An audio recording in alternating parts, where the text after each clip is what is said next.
né? Porque o Chico sempre teve essa fama de ser o bom moço, né? Uma unanimidade, mas não, o livro tem várias tretas do Chico, se posicionando de forma até corajosa, não só na ditadura, que a gente sabe, né, com as canções, mas pessoalmente, brigas pessoais mesmo. Fiquei impressionada também. Da vida dele, né? Tem umas tretas ali.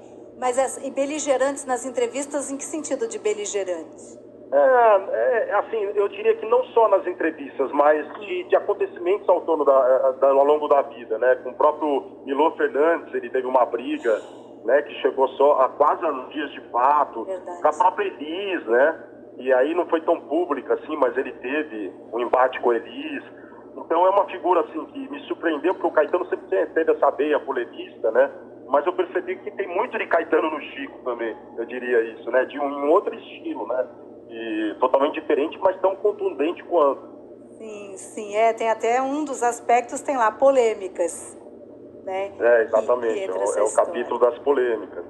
Que entra a história do Milor, que eles se desentenderam, porque não vamos contar tudo até para não tirar graça, mas o Milor provocava também o Chico, né? O Milor provocava, ele dava entrevista no Pasquim, com os músicos, aquelas tradicionais entrevistas do Pasquim, e ele entrevistou o Tom Jobim, e ele queria dar a entender que as parcerias do Chico com o Tom Jobim eram todas feitas pelo próprio Tom, que a letra era do Tom.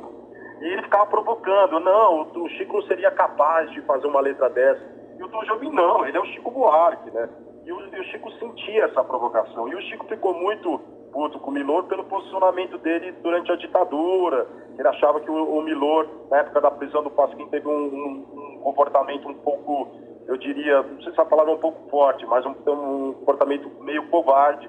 E aí teve esse embate e ele chegou a jogar um copo de uísque na cara do Milor, no Antônios, né, que era um bar frequentado por intelectuais. E o Milor, depois no Roda Viva, disse que o Chico ganhou dinheiro com a ditadura, ele lucrou com a ditadura, que é uma mentira, porque o Chico teve peças proibidas, né? O Calabar estava tudo pronto, ele financiou do próprio bolso, no dia da estreia a peça foi censurada, quer dizer, ele perdeu todo o investimento que ele tinha, ele e o Rui Guerra, feito na peça, e teve que vender o terreno. Então, quer dizer, a ditadura só fez mal para o Chico, até financeiramente. E o Milor dava a entender que ele era um cara que lucrava com essas canções de protesto, que o Chico falou que nunca fez canções de protesto, que as próprias canções políticas eram as que tinham menor qualidade, mas que ele era obrigado a fazer porque ele se sentia obrigado, né, a contestar, né, o regime militar. Mas ele não era dele, do Chico, né, ele queria falar sobre as mulheres, sobre outros temas, né. Sim, era um contexto político também, né, que praticamente conduzia a falar também de política. E, aliás, você mostra no seu livro, Tom Cardoso, que inclusive a relação do Chico na época com a esquerda, com a esquerda que combatia a ditadura, não era uma relação assim tão pacificada, né? Não, e o Chico, ele era um cara tão engajado que ele, quando teve o 68, ele pensou em não ir para a passeata dos 100 mil, que ele achava que era um pouco modismo. Ele falou que quando houve o golpe, ele preparou o coquetel Molotov em casa, ele estava pronto para a guerra. Ele viu que a coisa não caminhou assim, ele achava que tinha um certo modismo e ao mesmo tempo uma cobrança desse pessoal que não ia para a rua sobre os artistas, né?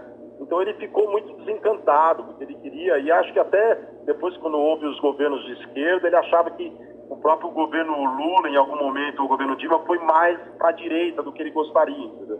Então ele sempre foi muito corajoso. Quando ele fez Roda Viva com o Zé Celso, ele tinha uma fama de bom moço, por causa da banda, era uma peça totalmente revolucionária para a época, né? Feita em pleno AI-5. Então, é isso que impressiona no Chico. Ele era muito corajoso mesmo. E ele ficou perto de entrar numa barra pesada. Se não fosse o exílio em Roma, talvez ele pudesse... Mas ele achava ao mesmo tempo, Tânia, que esse fato dele ser uma pessoa conhecida era um pouco um escudo, né? Ele se sentia na obrigação por isso, porque se fosse um anônimo protestando, podia ser torturado. Como era uma figura pública e muito conhecida, ele tinha essa proteção e por causa disso ele tinha que ser mais contundente na crítica à ditadura. Sim, e com a inteligência, né? A gente